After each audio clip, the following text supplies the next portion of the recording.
3D sa GB. Madiskutir kan manlain-lain na programa, plano asin aktibidad na may katuyuhan na makatabang sa pagpapalangkaw sa sosyo-ekonomikong kamugtakan kang namamanwaan. 3D sa GB. Bihikulo kan barangay asin namamanwaan na ipahayag ang sa indang mga inagrangay asin kahagadan na kaipuhan masimbagan kan mga nanunungdan. 3D sa GB. 3D sa GB. Impormasyon, edukasyon, aksyon!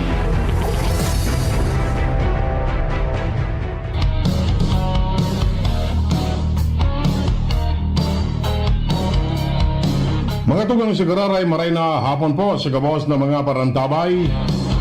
It's Friday.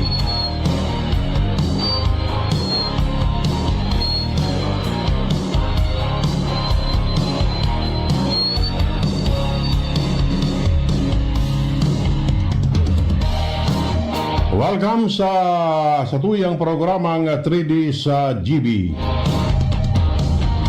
Atod sendo sa karahimot kan opisina ni Albay 3rd District Congressman Raymond Adrian Salceda. Ini po ang sendong amigo sa radyo, Edwin Teralda po. Nagpapaabot sendo nin pangungumusta siring man invitasyon na sabayan kami digdi sa programang ini. Sa laro technical si June Napoles, sa IT si Jerome Nico Martinez. Yaman digdi sa tuyang mga OJT from Sorsogon State University. Joven Ingalya, asin Carmel Hervera.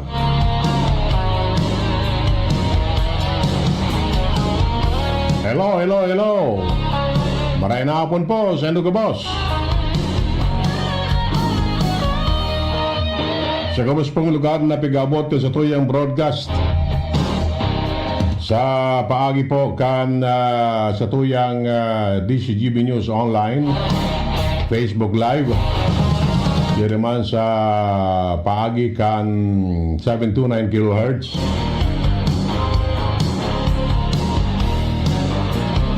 Mainit na marayari.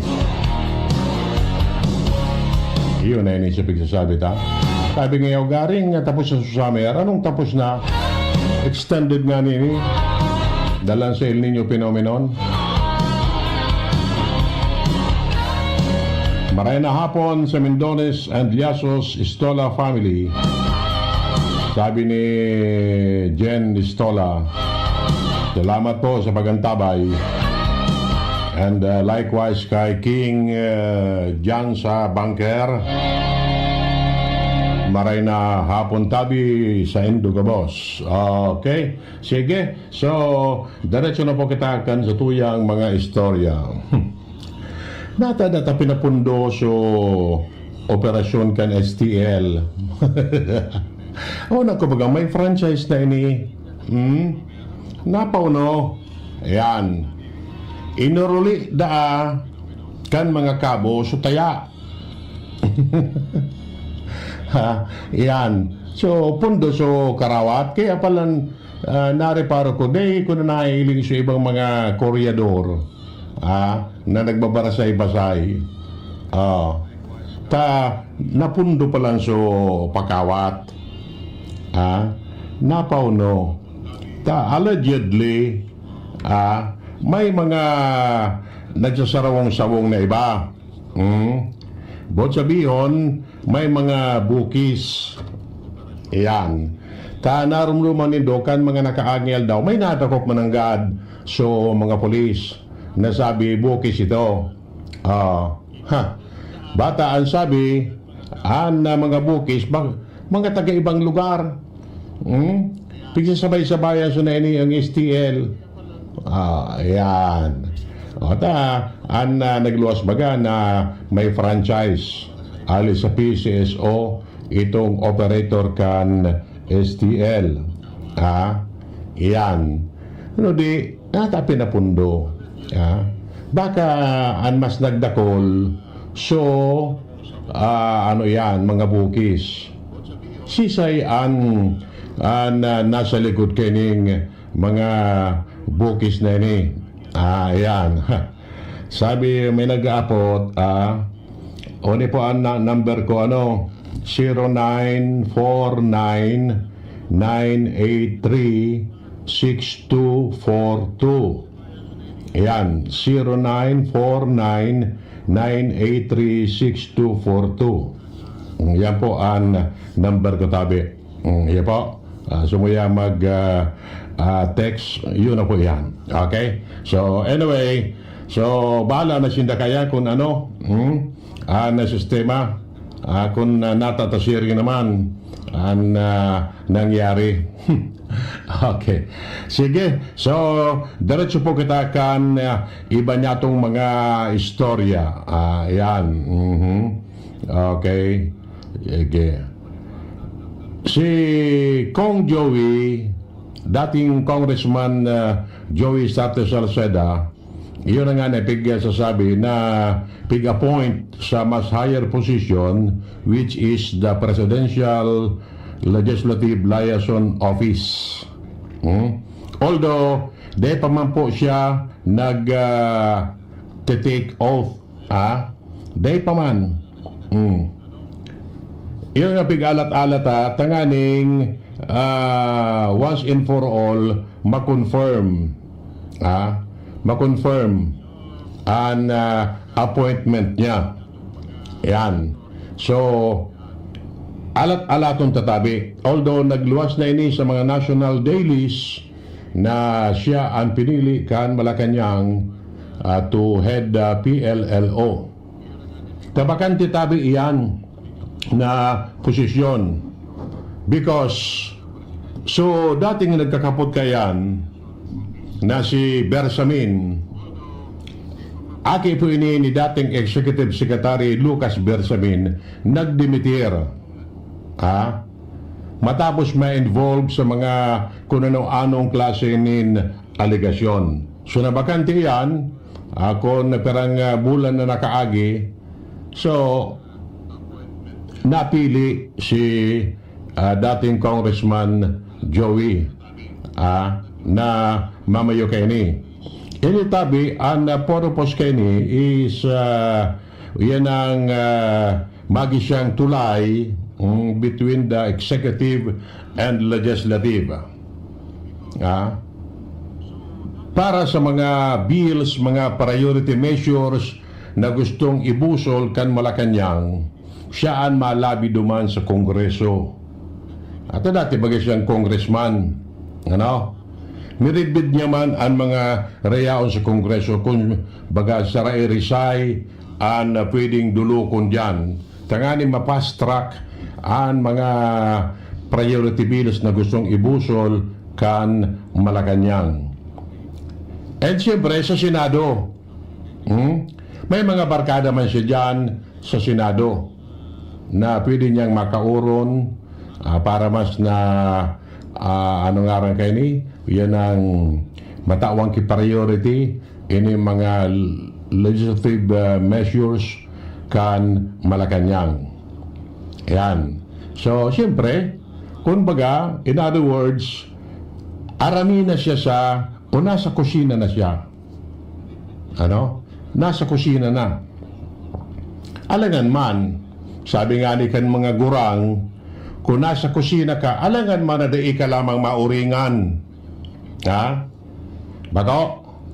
Pirmina ng God.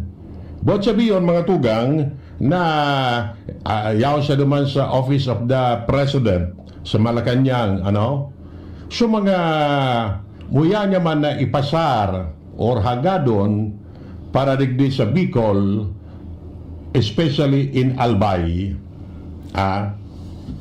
madali na siya mainging duman. From time to time, or hindi ko kung anong frequency, baka araw daw or kada simana, siyempre mag-uuron ini sinda boda ni Presidente Marcos.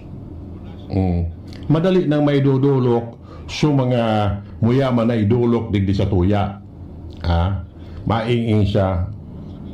Boss, o ni tabi araw kayan. Di madali ang pagbulos kan may horas pasiring digdi sa tuya. Bako lang digdi sa tuya, of course. Ano? Sa iba pang mga lugar. Pero siyempre, alam naman na premier na tatawang ki priority digdi sa tuya. Ayan, ano? Okay? So, ilimong tatabi, pag-abot kan mga aldaw, kung ano ang sistema, ayan. Ano po? So, dakulaw na tabang tabi ini, na igo kita ki leader na yaon duman sa itaas. Madali siya ng pagtukdol. Malangani siya ang magiging tulay. Link, kumbaga, between the Malacanang and yan legislatura. Yan. Yan ang magiging papel niya. Yan.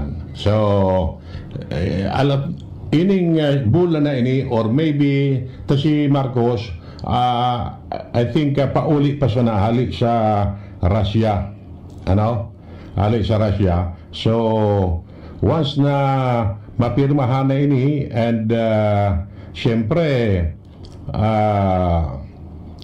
pasumpao na siya, yan. That is the time. Ano? Okay? So, tama man na si Kong Joey baga, yan ang brilliant, ano? Baga matali na tao. Tadi man ang basta-basta kukwaon. Kung dahil niya man kaya na trabaho. Pero previously, siya naging kan mga panahon naging chief of staff ni Senador Raul Roco bago siya naglaog sa politika. Ano? Naging financial analyst bago naglaog sa politika. Then naging presidential advisor on economic affairs ni dating presidente Gloria Macapagal Arroyo. Kan panahon na nag-eskwela si Kong Joey, si Arroyo, iyo ang maestra niya. Ano? Iyon maestra. Ngunyan, si Arroyo, iyo nalugod ang pigtuturoan kan siya iyang dating estudyante. Nagi siyang economic advisor man kan Incheon sa South Korea. Kaya kumbaga qualified na maray na magkapot ki araw kaya na pwesto. Ayan, ano? So, bala nga ni ngunyan mga tugang siya magapig imbitaran kan Supreme Court. Ano? Pigimbitaran siya na manunungod duman sa mga issues sa budget. Nagduman siya as amigo kan korte. Iyan, as amigo kan korte.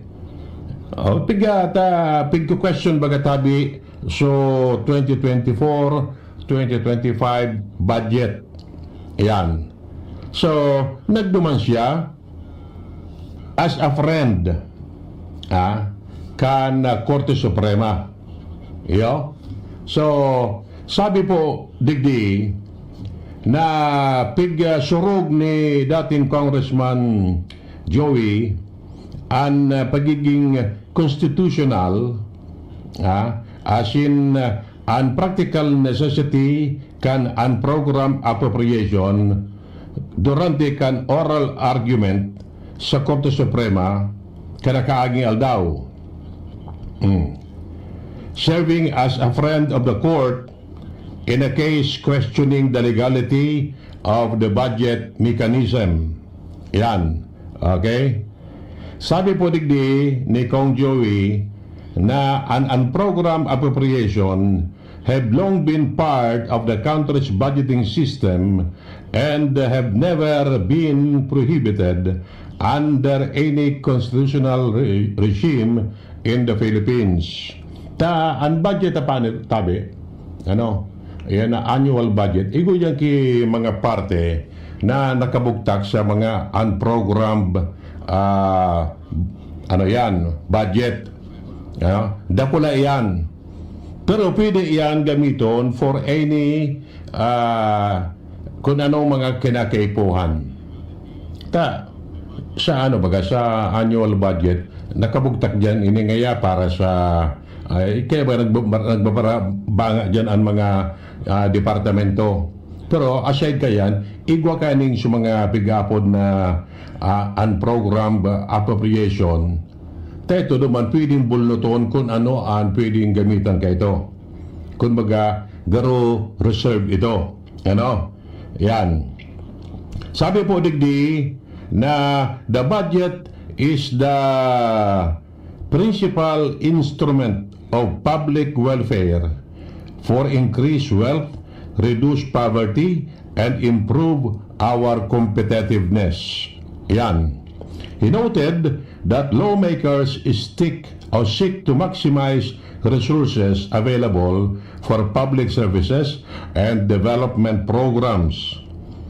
Yan. Addressing proposal that supplemental budget should replace unprogrammed appropriation, Salceda cited historical example to demonstrate the lengthy process involved in passing supplemental spending measures.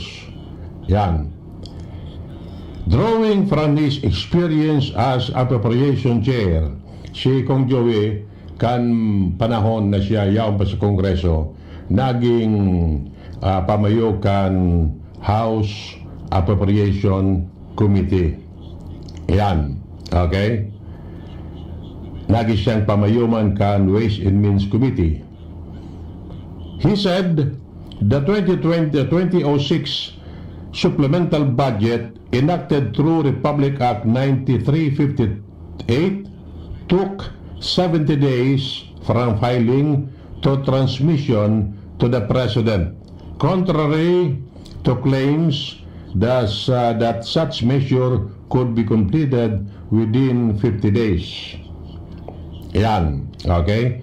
He added that the process was unusually swift because no General Appropriations Act had been enacted that year and the government revenues significantly increased due to the implementation of the Reform Value Added Tax, RVAT.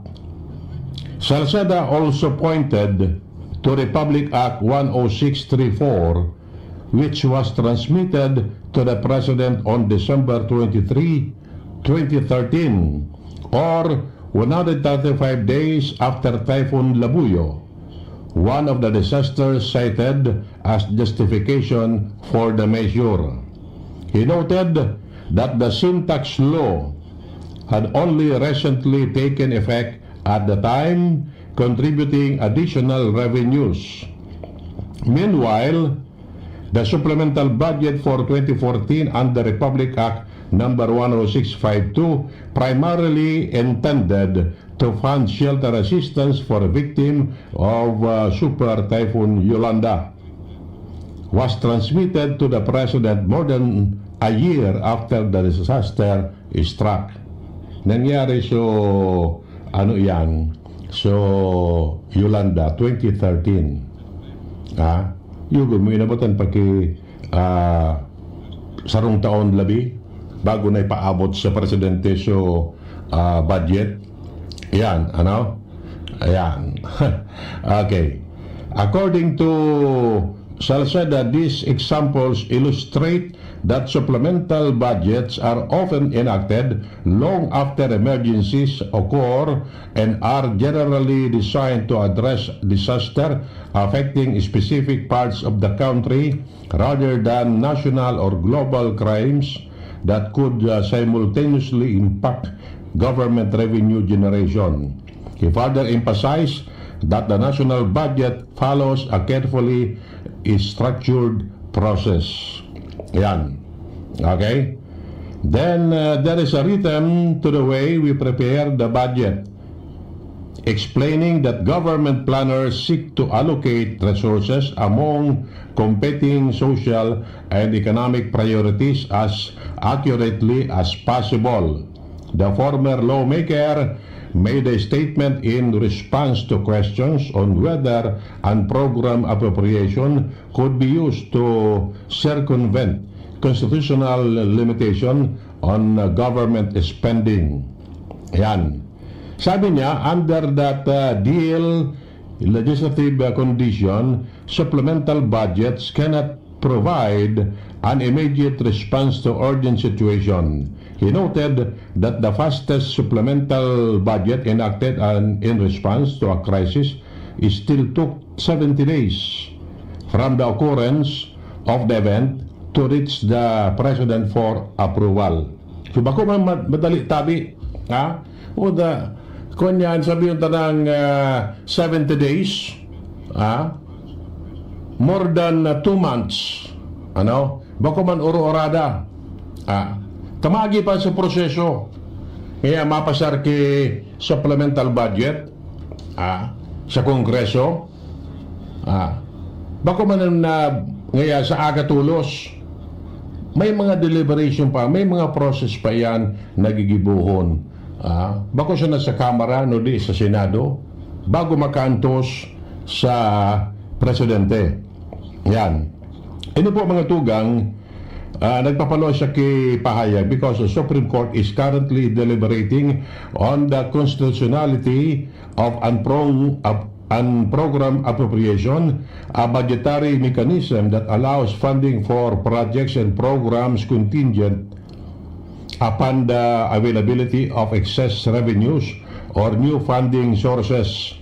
The court's eventual ruling is expected to have a significant implication for the government's fiscal management and budget execution practices.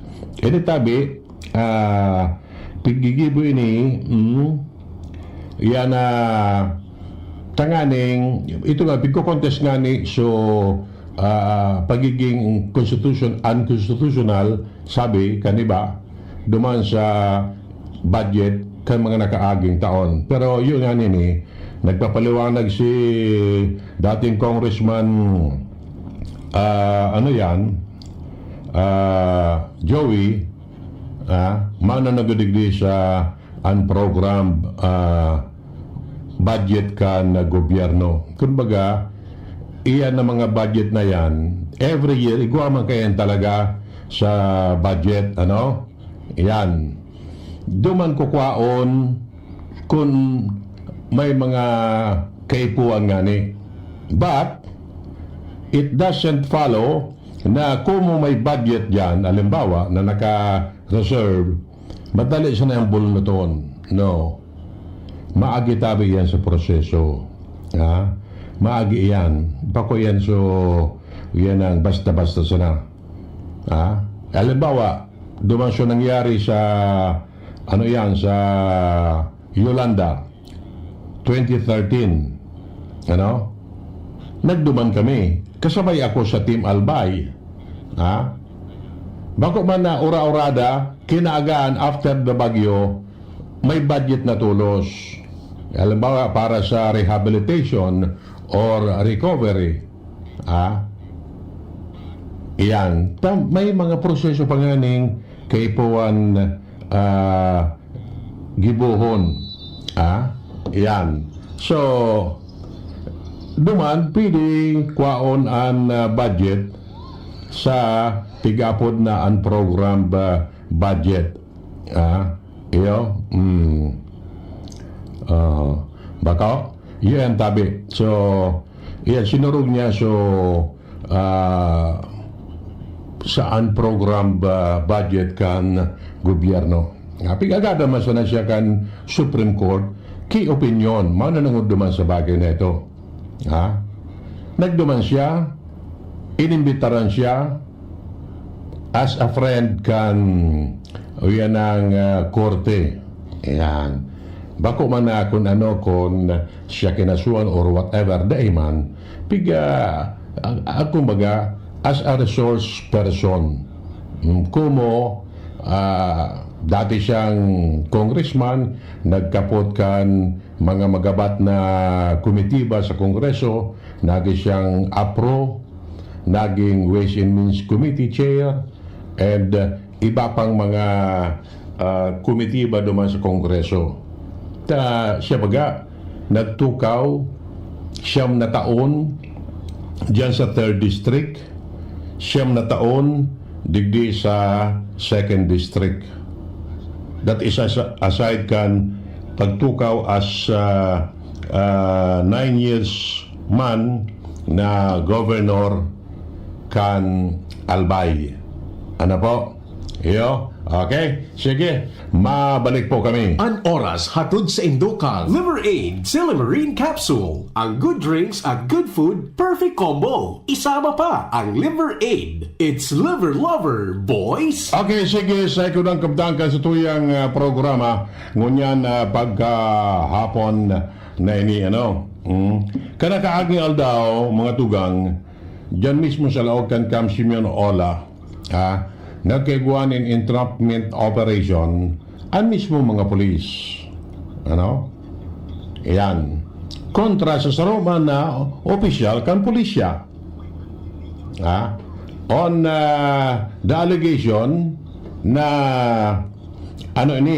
nagsisingil daw nin kantidad itong police major na naka-assign sa yan ang medical unit. Yan. Nag-ahaga daw nin kantidad duman sa mga aplikante na maging pulis. Bot sabihon, gayod, nag-agad siya to make it sure na itong pigagadan makakapasar sa medical examination. Diyan baga sa arinman ng mga uniform personnel, ma-undergo ka sa medical and dental check or examination to see to it, mahiling kung fit ka sa training or sa posisyon na muya mong laugan. Matindi dyan examination, bako karaw-karaw yan. Kaya mo nga sa ibang aspeto, pagbagsak ka sa medical examination or dental examination, malamang di ka pwede. May mga nangyari na kahit kan mga panahon sa ibang mga examination na nakalusot sa medical examination. Pag-abot sa training, na-diskwido. Napauno ngayon, paano nga nakalaog sa nakapasara sa medical examination na ito pa lang yan, may kamatian, may problema nga sa puso o kung ano pa man. Sa actual training, na-diskwido. Ito sa pig contest. Baka nga nakalusot. O baka nga yan ang nagbayad para mas makalusot sa medical exam. Okay. Ngunyan, so Philippine National Police, sukam karami, nagpalawas ki statement tabi, manong digdi sa yan ang entrapment operation digdi sa Camp Simeon Ola. Pirmado po ini ni PNP Chief General Jose Melencio Nartatis. Sabi po digdi, the Philippine National Police confirms the arrest of a police officer assigned at the Regional Medical Unit 5 following an entrapment operation conducted by PRO 5 authorities in Legazpi City on June 18. Kasuudma. Ano po? Kasuudma. Yan. The PNP has a zero tolerance policy against corruption, extortion, and all forms of misconduct. We do not tolerate any act that compromises the integrity of the organization and the trust of the public. The operation was initiated by the PNP itself upon receiving information regarding the officers' alleged illegal activities. The swift action taken by our personnel reflects our commitment to accountability and our continuing internal cleansing efforts.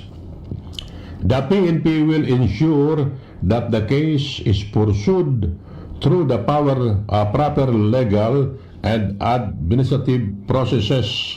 No rank or position exempts anyone from accountability. This incident should serve as a warning to those who may attempt to exploit the PNP recruitment process or use their position for personal gain.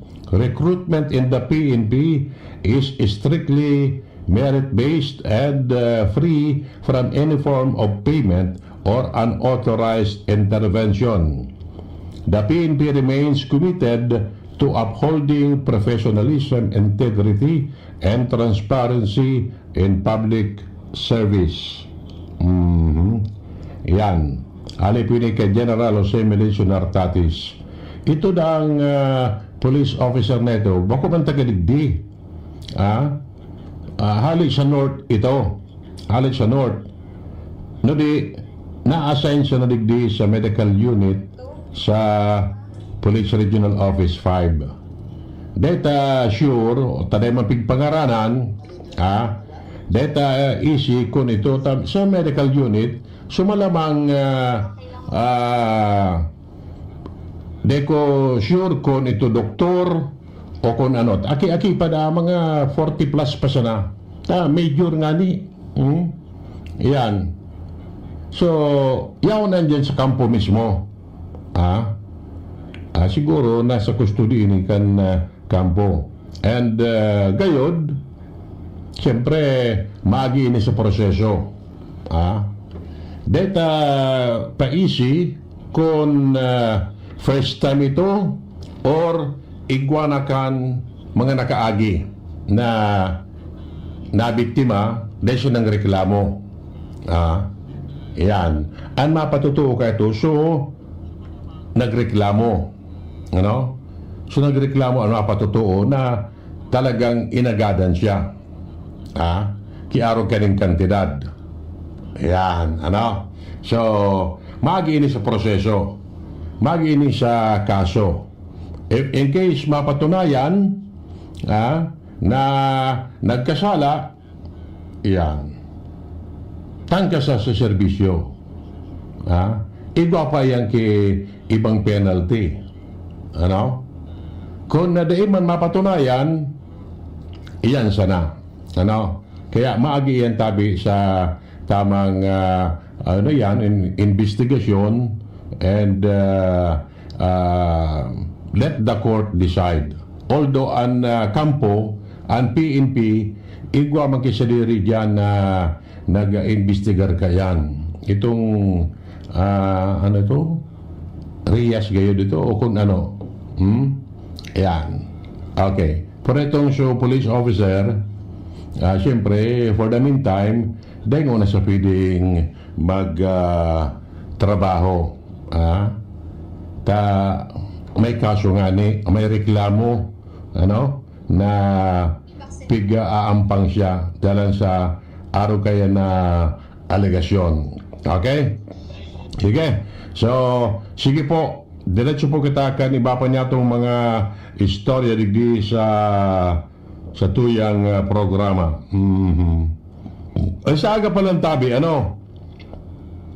Sa aga po, sa mga enthusiast sa motocross, Yan. Pwede ka mo tabi mag-iling.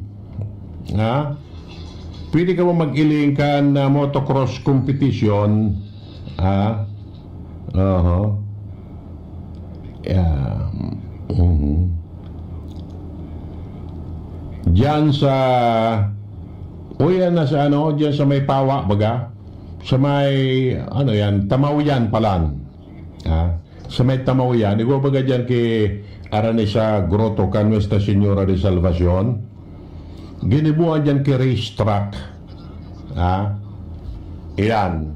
Napapalibutan ba kay dalan, kay tinampo, sa mga bakante diyan, ginibuan kay racetrack. Dumansin da mapalokso-lokso kan sa indang mga motorsiklo. Sa agatabi yan. Aloy ang panahon na day kita nakailing ki motocross competition. Sa aga, sumuya magpakailing, pumasirin ka mo tabi dyan. Kaso, siyempre, mainiton baga dyan. Mainiton. Magtara ka mong payong, tadipisil na. Bantado nun sa init. Pero, magyo na yan. So, mga professional riders na ang pwede dyan magpalokso sa mga pigapod na crocodile, tabletop, tapos kung ano pa, tapos kung paano ang pagpalokso ninda kan motorsiklo. Alo yun ang panahon na di ako nakailing kayan. Dati dyan sa Kagsawa, igwaman dyan, ginibo ka itong panahon. Daray na ngani sa mga matibay na layog kayan. Indang unya kung may mga bago naman sa mga tagadigdi sa tuya. Yan, Sara de la Cruz ka ito, sa ito si Ken Falco, tapos iba pa, Maki Karapiet, kaya sa mga rumdum ko, si Aguilar, mga may edad na ngunyan, may mga bago naman ngunyan na mga riders sa aga, mailing tabi nindo yan. Diyan ini sa mayon, open na pati ang tinampo dyan, o tulay dyan. So tulay baga, between Bugtong and Pawa, newly inaugurated baga tabi ini, pwede ka mo dyan mag-agi. Direksyon sa nanindo, mailing na nindo dyan so racetrack. Ayan, So, expected na dakol-dakol ang maderya naman. Makailing naman kita kay mga pagpalayog kan mga motorsiklo. Okay? Sige. So, diretso po kita kan iba pa niya itong mga istorya digdi sa tuyang programa ngunyan na pagkahapon na ini. So,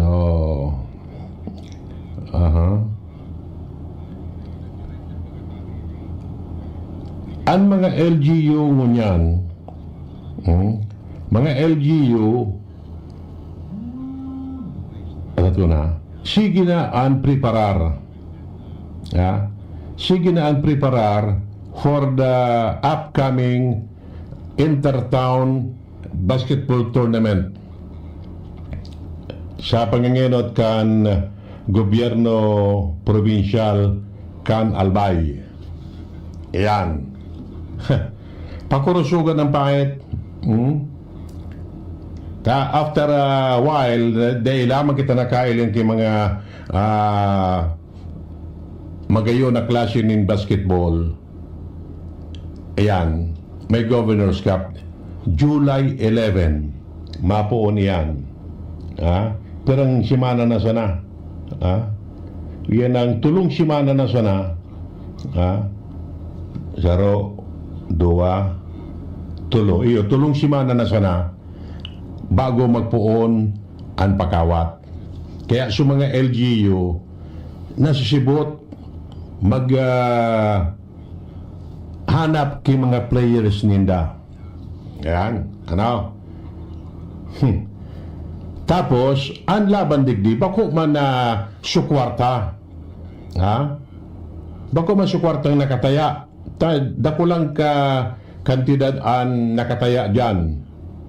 Pero bako man yan ang piglabanan, no di, so pride, so honra,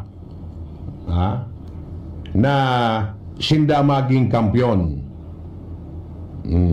Yan, kaya 18 team gabos, 15 banwaan, tulong syudad.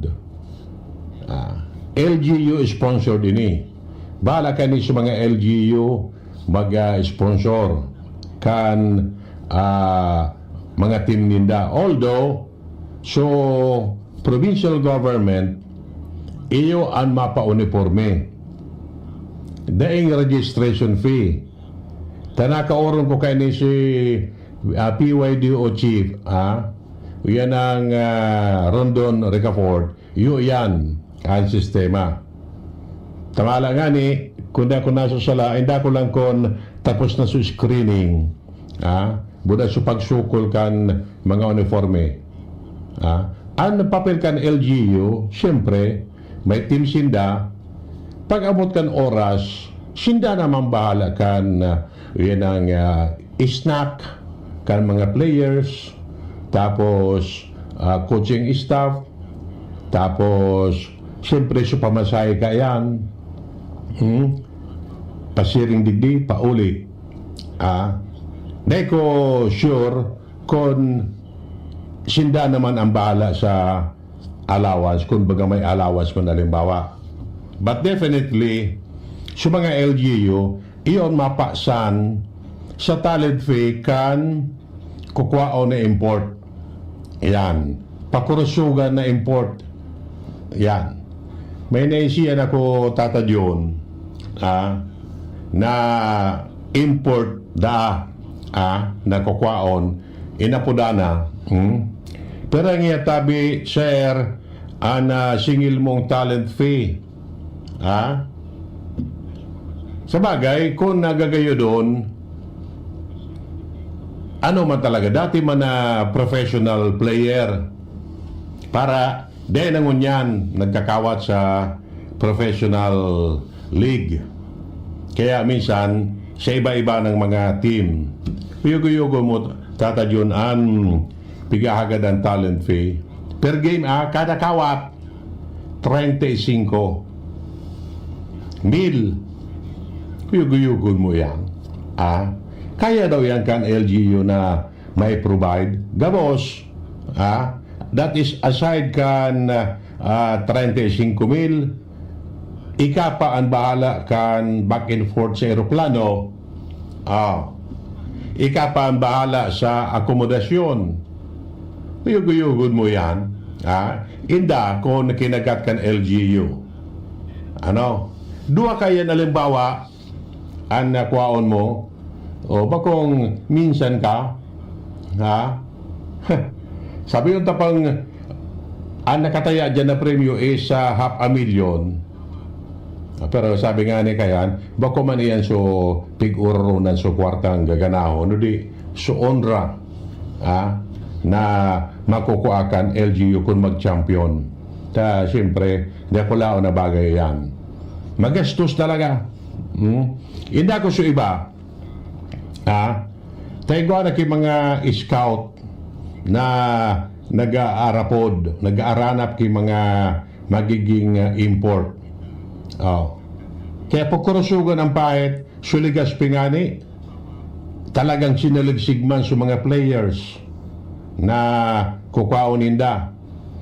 Dito isi kon siyempre sistema ng import. Pero alangan man na dai permina ng gadiyan mapasikat man. So iba pa ng mga players, yan ang mga dating professional. Dahil naman nakabalik sa team ninda, kaya nagkakawat na sila sa ibang mga liga. Ano ba kaya na kakontrata? Ngunyan, may mga pinirmahan sila dyan. Ngunyan, kung namakawat sinda sa luwas, yan, ang mahal ang singil. Yeah, okay. Smiling Tatabi yan, that will be on July 11. Sabado po yan, an opening kan Governor's Cup. Ano? Kaya, pakurusugan naman rin yan. Ayan, sana, ano?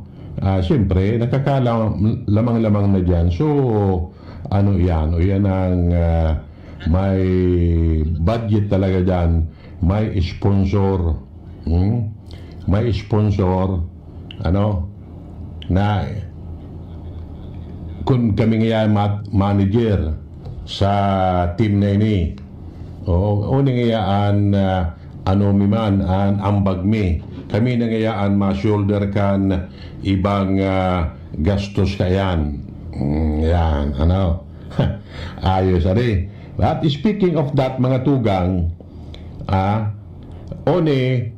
manangod din sa naramdaman nindo so nangyari naman sa duwang student athlete si Batera Bonya buda si Adili so duwa sa Ateneo nagkasarayan so futuro kay ito ngunyan igwa po ki Senate Bill 2268 ini mananangod sa Student Athlete Safety Welfare and Protection Act.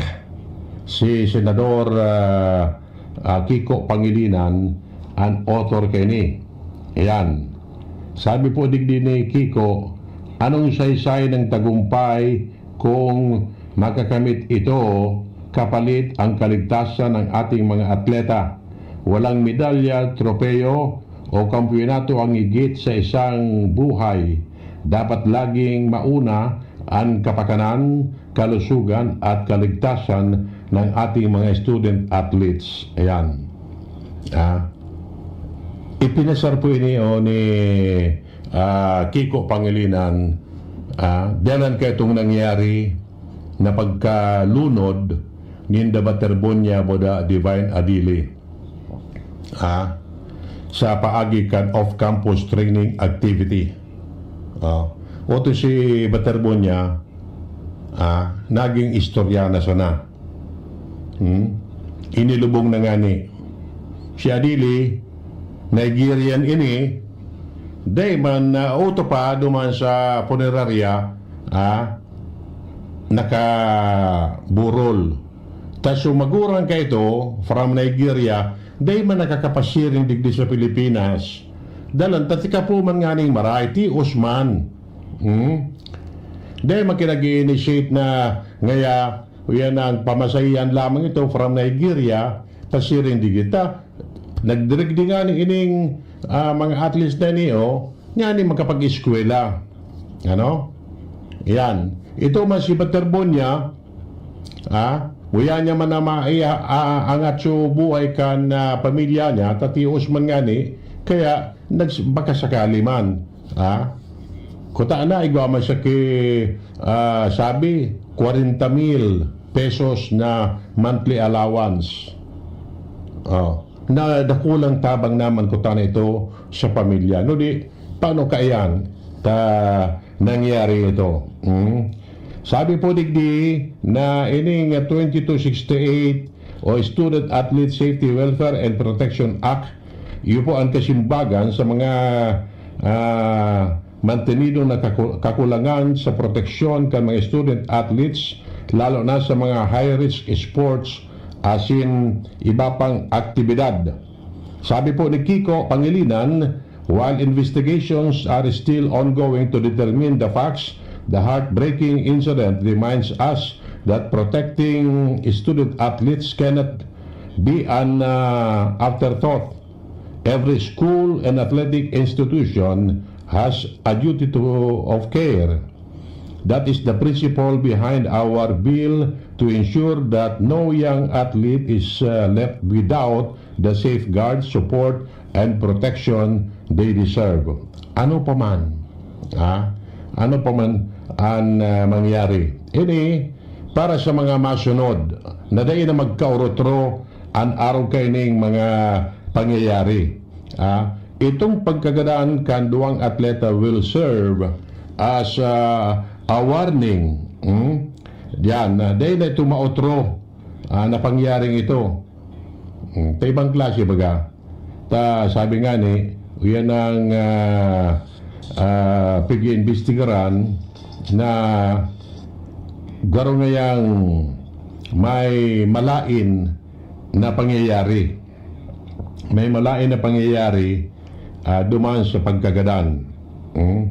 Kaya ito nga ni si Baterbonia, kinonfirm ka na DSWD na beneficiary kan 4-piece. Gusto sabihin talagang TOS. TOS. Itong akin na ito. Tama lang nga ni beneficiary kan 4-piece kan DSWD. Nag-eskwela sa Ateneo de Davao para mas na maipailing man sa iyang talent and skill sa basketball and siyempre makatabang-tabang lamang sa pamilya. Then anong ngaran kayo ni nag-offer so Ateneo de Manila. Sige ngaya di nga na isarong simana pakaduman sa Metro Manila nangyari itong insidente.